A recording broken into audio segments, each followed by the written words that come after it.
كنا اليهود أدوك كنا إن ميل دجيان اوكي كوان لي وقطعناهم في الارض أمما وأدوك كوبا إن ميل دجيان أرجنتين بالله صوب بندقي أوغندا الله صوب بندقي ميلا بدن بالله صوب بندقي إن لجيو حتى ميلا بدقنين إلا عيال بهال لجيو أستراليا كمذا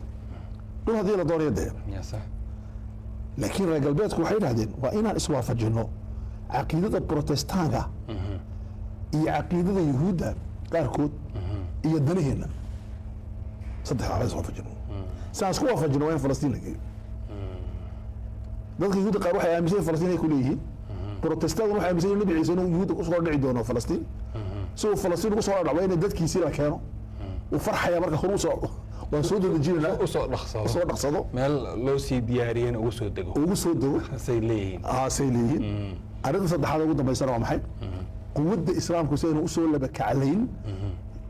quwad ilaalisana meeshan aan dhigno iyo dhulka asaga laftigiisu barakaysan barakaysan iyagu dhulka ay aaminsan inuu barakaysan soo saas ma saddexaad istiraatiijiyad marka taas mid koodan waa rukniga ku soo Israa'iil rukniga waxa ku dhacaya jilaac imika wadano badan baa leh waay Spain baa kamida Norway baa kamida limaada meesha soo dhajinayeen maxaa uga gaarina maraykanka gudihiisa ka soo dood maxaa u siirnaa lacagteeda cashuuraha maxaa u siirnaa dad maraykan imika kana soo mariyay markay mid daacada kan dad maraykan dariiqada jifa dad Kenya gaajoonay ku leeyihiin dariiqada jifa maxaa u siirnaa cashuurta yaka kuwina ma siino homeless kama caawin dood cilmi ah socota marka tiirkaas uu leeqleeqan imka dib u dhisay waxa ay u dhisaan ka mid tahay talabaad tiirka labaad dagaal bay ku dhisayaan marka dagaal xogaa ma soo xoogeysana dagaal ay ku dhisayaan sirdiye sameeyaan narrative iyo dib u dhisayaan narrative dib u dhisayaan sirdiye sameeyaan war bay abuurayaan markaasi وهم بأبوريان شاكي أبوريان سي لوغو ترو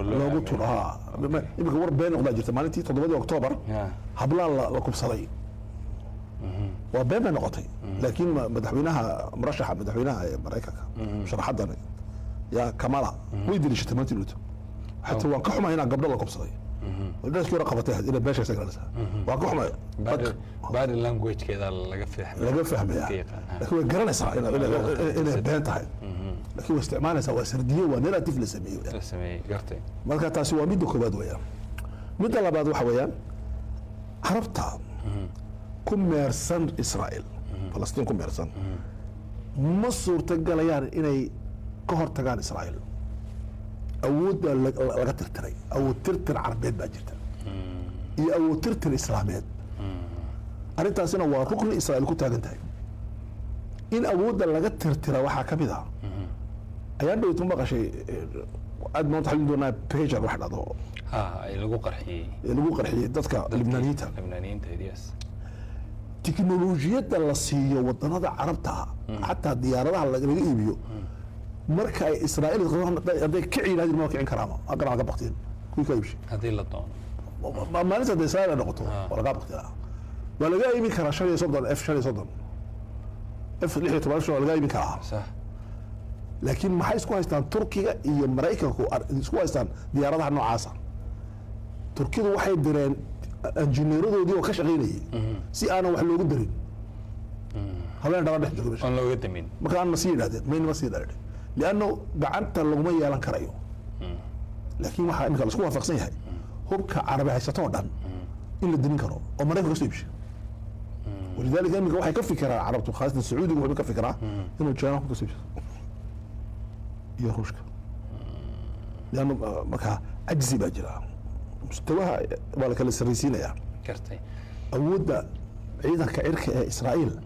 وهو كبديها أود برجع دحونا صدق قر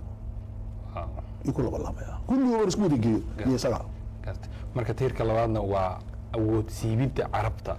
يسلامك وتيري كنت أنت إسرائيل أو سيبيد واحد علي إن يجيبها يري أود يشان الله يخوف من ذاتنا حرس بقرين ولذلك بإسرائيل أدمين إسرائيل ما أدنى وشكين دون خذ لي صدق حالي كنت أنت وحيان وأيضا كإسرائيل دولة إسرائيل ما جاي واحد ذات دولة أيضا كإسرائيل بعد الله دولة واحد كنت أنت أيضا أيضا كوحو مثلا لف دبركا دولة haddii lafdhabarka qofka jabto maxaa ku dhacaya waa fadhid waa saa ciidanku adduunyada ciidanku wuxuu yahay difaac israa'iil waa jiritaan ciidanku soo aad garatay maaha waxaa la dhahdaa waa ciidanka confianceka kalsoonida ay ku hayaan dadku ciidanka wuxuu ka badan yahay kalsooni ay ku hayaan dadku maraykanka waxay ku seexdaan waa ciidanka ciidankiina waxaa ku dhacay wuxuu ka adkaan kari lahay jabhadii uraqasa fadhida israa'iiliinta waxaa ku dhacday ruknigaasina uu soo qarqaraya shaki baa kalaasna afar waa mukhaabaraadka israa'iil qayb sirdoonka israa'iil waxaa loo yaqaanaa aclaa jihaaz siri fi lcaalam حتى المرايكا كوريا يا دابا اوكي isaguna maalintii 7 Oktoobar wuxuu ogaan kari waayay maxaa soo socda laakiin maalintii dhaweyd weeraray Iran Lebanon Hezbollah weeraray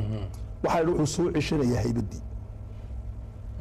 ya magacii walidaalika imika shicibka Israa'iil oo dhan dawladda way doonaysaa ma jiro mucaarad muxaafid arinta Lebanon ka wado xilli ma fiicanta hore soo waxa keentay arrintii bejarka ee shantii kun la qarxiyay ninkasta aqriis lagu qarxiyay iyo layntii la laayay madaxdii Hezbollah iyo guriga iska fadhiya loogu tay hoogi ku jireen sharaftii ciidanka Israa'iil bay soo celisay iyo mukhaabaraadkii xayisiintii loo sameyn jiray iyo soo celisay ee shakiga gashay watii afraadaas arrinta shanaad ay ku taagantay waxay loobiyada yahuuda iyo dunida fadhida Maraykanka fadhiyaan Kanada fadhiyaan Yurub fadhiyaan caasimad walba oo muhiim ah meel walba fadhiyaan loobiga yahuudu wuxuu imika le loobi caraba oo yahuuda halkaas qeex fasir xoogaa maxaa tiri loobiga yahuudaha ee dunida fadhiyay wuxuu le loobi caraba oo yahuuda oo u adeegaya oo imaaraadku ka mid yahay oo bin Salmaan ka mid yahay oo rag badan oo siyaasi ka mid yahay oo ku hadlayba afku ilaa uu yiri Benjamin Netanyahu inaan mooyay in carabtu ay yahuudisay yihiin ayaga yahuudsanba toodoba kal iyo laab marka labadii loo baas ku biirtay gartay taana way ku taagantay dawladdu oo adduunka dhan baa looga hadlaa meel kasta looga hadlaa arrinta lixaad ee ugu dambaysa waxa weeyaan adduunku wuxuu aqbalay narrative-ka Israa'iil ay Sahyuuniyadda ay samaysay adduunka laga dhaadhiciyay oo ah inay yihiin dad dulunsan u baahan dhul cidla ah dhulkiina way heleen asalna way lahaan jireen marka qof dadka imika ku soo noolaanaysa dadku imika is leeyihiin ayaa dhowtay madaxweynaha Argentina iyo Mexico khudbadii jumhuriyadda Qurbanka laga akhriyo khudbadayaa badan ma meesha laga akhriyo awal marra fi taariikh wuxuu yidhi inkastoo bixiyay jumhuriyadda Qurbanka ka dhaxaysa bandhiga khudbadaha bandhiga hadallada bila falka ficil kama dambeeyo laakiin khudbada waxa la akhriyaa yaab wuxuu yidhi la laga dhaadhicin maayo yahuudu inay yihiin shicibkii Ilaahay ee la doortay la laga dhaadhicin maayo markaan aragnay waxa qasa ka dhacay marka hore waa laga dhicay imika laakiin maanta dabadeed lagama dhaadhicin karo laakiin marka hore ka dhacsanay ka muuqata marka sirdiyada baaqtay narrative-ka waa la aqbalay lixdaa arrimood bay ku taagan tahay dawladdu gartay lixdaa hadday dumaan dawladdu way dumaysaa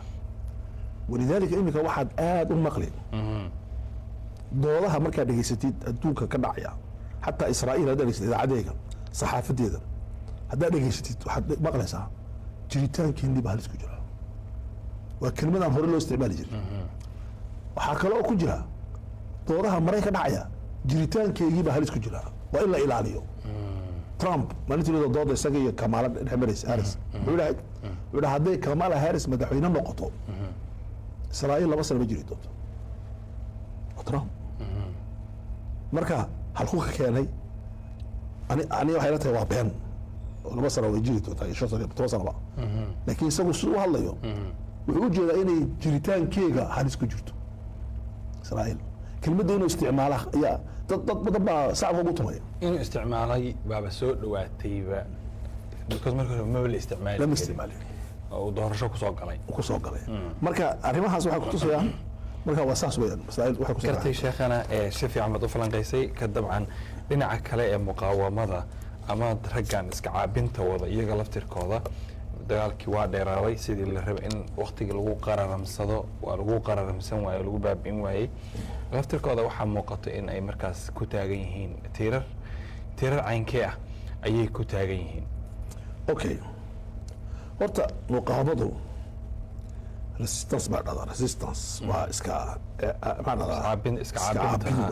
caabinta cadowga ama cidda kaa soo horjeeda. waxay aaminsan yihiin qaacido. qaacidada maxay tirahdaa? qaacidadu waa saldhig xeer. saldhig xeer bay aaminsan yihiin oo kooban. waxay aaminsan yihiin siduu yidhi ninkii la oran jiray muxuu ninkii faransiiska yidhi ana ufakir idan ana mawjuud buu yidhi. je pense donc je suis. anu waan fikirayaa maadaama aan fikirayo waan jiraa. saas maaha. kelmaddaa bay ka soo saareen qaacido. waxay yidhahdeen ana uqaawim idan ana mawjuud. maadaama aan iska caabinayo ninkii dhulkayga qabsanayay waan jiraa. waan joogaa. fikradda af muqaawamadu inta ayna noqon suluuk iyo dhaqan iyo hadal iyo dagaal aqoon waa fikrad. muqaawamo aan fikrad ku salaysnayn maba jirtaba. fikradna lagama adkaan karo inta ay tahay fikrad. laakiin marka ay fikraddu dhammaato qofka fikrad aan lahayn waa ka adkaanaysaa. waxaa soo hadhaya physics rasaasaa ku dhifanaysa dhimanaya mabda hadduu dhinto. laakiin fikraddu ma dhammaato. marka fikratu lmuqaawama iyo aslan ah rukni ay ku taagan tahay muqaawamadu. midda koowaad soo lama fahmin.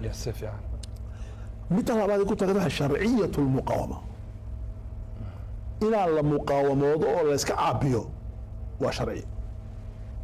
haguu sharci ku yahay? diinta islaamkaa sharci ka dhigtay. udina liladiina yuqaataluuna biannahum ulimuu waina allaha calaa nasrihim laqadiir. waxay ku tahay aladiina ukhrijuu min diyaarihim wa amwaalihim. kuwa dhulkooga iyo maalkooga laga soo saaray waa inay iska caabiyaan. diinta islaamka way qortay. diinaha samaawiga o dhan way qoreen. yuhuudda iyo nasaraanadu waxay qorayaan qofka dhulkiisa haddii laga qaato iyo xoolihiisa inuu iska caabiyo.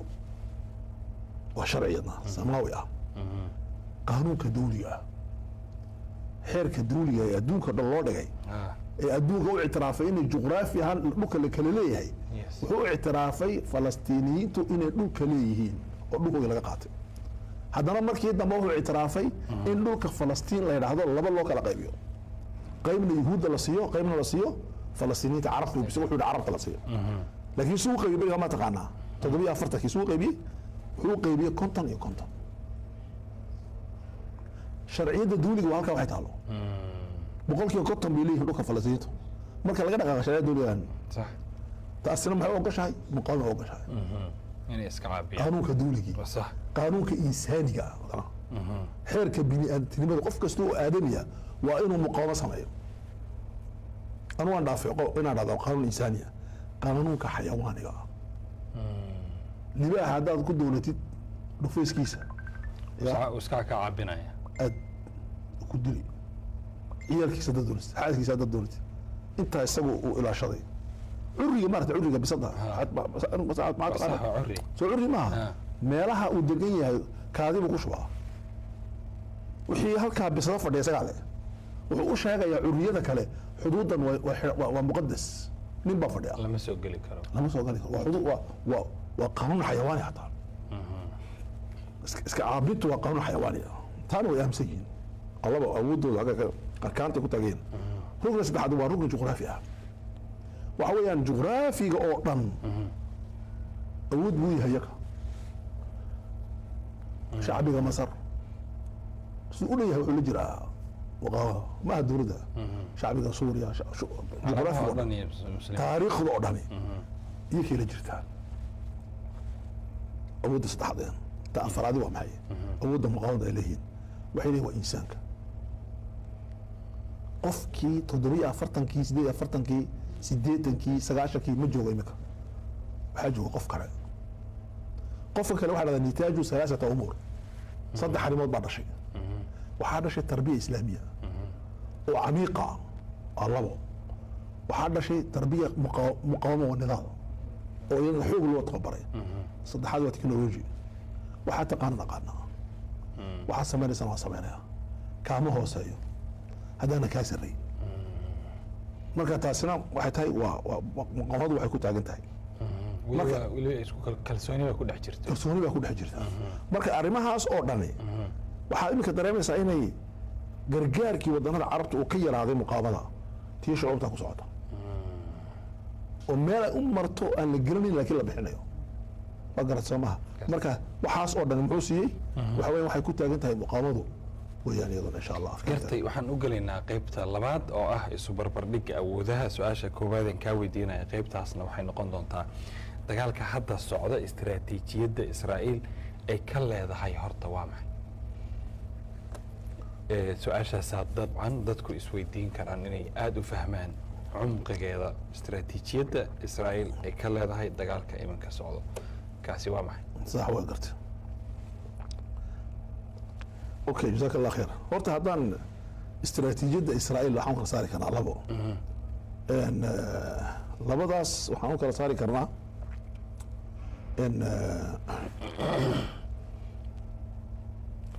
okay waxaan kala saari karnaa labadaas tu qoran oo shaaca ka qaadan iyo tu aan qornayn oo shaaca ka qaadnayn way fahamtay waa fahmaysay maxay kala yihiin marka labadooda midda shaaca ka qaadan iyo midaan shaaca ka qaadnayn waxaa mid dadka loo sheego oo la qarin oo Netanyahu markuu khudbadanayo uu hadlayo uu ku hadlaya sir maaha iyo mid uu la sheegay laakiin suluugiisa iyo dhaqankiisa laga soo saarayo way fahamtay si fiican ta aan qornayn ta qoran lagu bilaabayno gartay waxa ugu horeeya in la tirtiro abadiyan muqaawamada iska caabinta iyo resistance in la dhameeyo laga dhameeyo Falastiin laga dhameeyo Lebanon مشروع هذا مشروع المقاومة والرماد وبديله مشروع هذا مشروع تطبيع إن إسرائيل اللي يشيو بيلف أنت بس قرتي ومشروع وإن اليوم التالي حيقولوا ما أنت اللباط ماذا بعد حماس ماذا بعد حزب الله ماذا بعد المقاومة حاكا دبية استراتيجية إذا كإسرائيل وإنهاء المقاومة وإلا ترتيروا يعني سو marka taas kama hor imaanayso tiirarkooda tiir kamid ahaayo nabad inaysan dhicina inay nabad rasmi dhicin ha way ogyihiina inay wadamada carabta kale adana bilaabi doonaan laakiin waa inay helaan marxalad ay ka nastaan dagaalka nimanka hor yaala 24 saaca on and off markaas gartay sidii uu sheegay ninkii la oran jiray muxuu oran jiray ninkii qoray shaqada awsad jadiid Shimon Peres muxuu sheegay wuxuu waa inaan abuurno bari dhexe oo anagu aan leenahay on ogol haddii suurtagal tahay التطبيع مركز هذا الوضع التطبيع على الوضع وانا شيء دون نتناول وحده كسو وضع لبو وكان لبو ان لا سميو بري دخ عصب سيده لو سمينا ولا يدين الترابك ما انت دغالك markaan dhameeyo Israa'iil Lebanon waxaan bilaabaynaa bariga dhexe cusub bariga dhexe cusub waa maxay waxa weeyaan difada maartay daanta galbeed ee wabiga Urdun iyo Gaza waxa uu doorayaa Israa'iil لبنان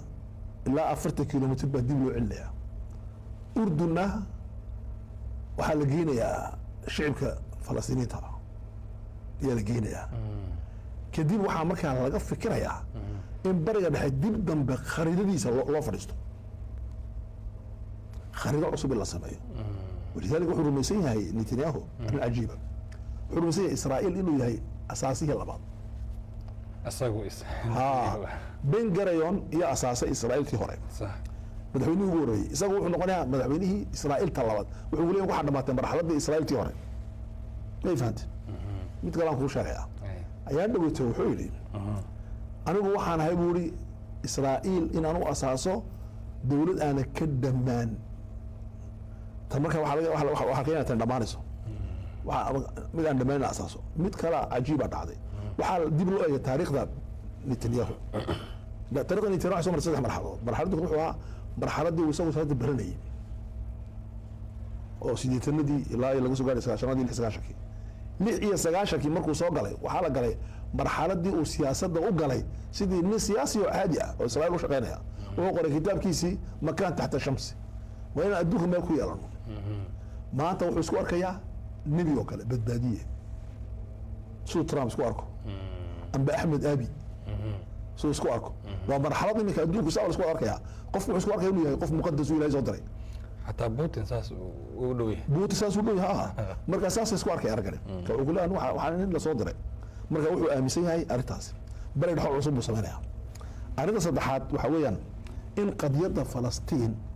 laga dhigo qadiyad taariikhiya Falastiin waa in loo helo dhul aan ahayn Israa'iil Falastiin meel kale waa in la geeyo carabtu waa inay aqbalaan maantana waa marka ugu ficnaan maxaa yeelay carabtii madaxdii carabta may oran karaysa ma jiraan Saddam ma joogo Gaddafi ma joogo maxaa dhada Anwar Saadaat ma joogo Abdinaasir ma joogo Jaafar Numeri ma joogo maxaan ku dhahdaa Umar al-Bashir ma joogo Abdulaziz Bouteflika Xaafid al-Asad ma joogo Bouteflika dabaqal iska hay laakiin kan tabuun ku isticmaala saw waa nin wali wax diidan laakiin dadka ku meersan ma aha dadkii wax yar oran jira maya kare maya sama ma jiraan marka waa marxalad fiican oo qiyaadaadna ayna jirin xataa kartooni ahaadaan babaalayaale ayna jirin marka waa xeen oo shaqaysiisan karana oo marxalad aad u fiican buu amisay dad la daalacday qalbiyadooda arinta afraad ee istiraatiijiyadiisa muuqata waxa kamid ah in Iiraan shaydaan laga dhigo Iiraan waxa ay lahayn in laga dhigo asalku muxuu ahaa Dr. Ahmed Said yareen hado kaatib oo Sacuudiyana turka ku nool wuxuu qoray maqaal beeldhowto wuxuu qoray labada istiraraysa ee dadka hoose ku gubteen Iiraan iyo Israa'iil sunaayadaasi masaxba mise waa qalad inaan daawano Iiraan iyo Israa'iil dadka daawanayaan noqdaan buuri boqolkiiba 90 muslimiinta sunnahayd ee asalku waxa inay iyagu dagaalka wadaan ama nabadda wadaan iyagu inay filinka galaan qayb inay ka noqdaan ha filinka waxay daawanayaan laba kale Iiraan oo shiicada oo qolada ugu yar muslimiinta iyo Israa'iil baa daawanayaan markaas labadoodii ayna kala wataan buuri iyo kana kala wataa sunnihii qaar waxay raaceen buuri Iiraan qaar waxay raaceen buuri waa mushkilo marka istiraatiijiga laga eego kartay asalku muxuu ahaa inay sunnaha badan ee aqlabiyadda iyo dagaalka wadaan isla fahmin marka Iiraan buu ka dhigay isagoo shaydaan wilkani dagaalka arinta shanaad ee ugu dambaysa oo qoran oo Iiraan u qoran waxa jira Israa'iil oo maartay istiraatiijiyada Israa'iil oo qoran ah waxa weeyaan muclanka ee cad waxa weeyaan in aanan dadka dhulka degan Falastiin ay aaminaan in la kala saaro waxaan jeedaa shacbiga iyo muqaamada shacbiga laga siiyo nabad baan rabnaa nabad ma rabtaa shuruud dambe nabad dambe way imanaysaa walidaalika shalay wuxuu yidhi waxaan dhadhasiinaynaa khadhaadh ay weli hore u dhadhamin si u aqbalaan shuruudeeda khadhaadh ay weli dhadhamin marka taasi waa wixii muclanka ah maxaan muclanayn maxaan la arkin maxaan la qorinaa waxaa la qorin wuxuu ka shaqeynayaa in dowladda dib loo dhiso min khilaal dimaa dhiig lagu dhiso dowladda waa markii ugu horeysay ee dagaal sanad ah ay Israa'iil gasho oo lagu kari waayo war dagaalka Jooji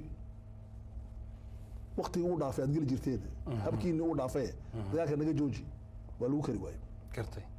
waa markii ugu horeysay taariikhda Israa'iil oo dhan kartay marka taasi waa bilaa dawla min jadiid kartay mid labaad waa markii ugu horeysay ee dowladda Israa'iil dagaalka ay ku jirto ay kula jirto in Hamas amba Lebanon ay kula jirto ufuq lahayn ufuq meel ku dhamaanay aan la arkin marka isagu muxuu rabaa waa markii ugu horeysay ee dad laga afduubay uu ka daba tagi waayo uu bixin waayo wixii maartay nin quraat ina yar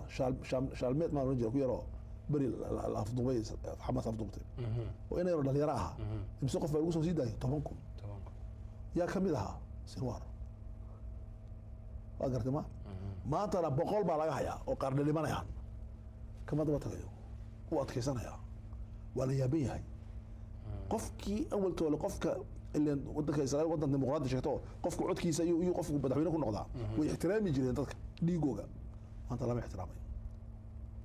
maxaa dhacay wuxuu aaminsan yahay in ay 740 kadib loogu laabay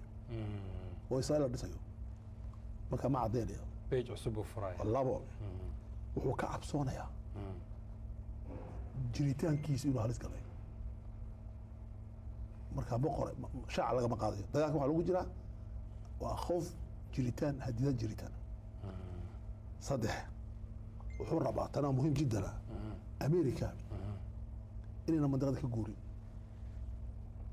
لأن قرار باجر استراتيجية بريكا كونه كجورة بريرح وجورو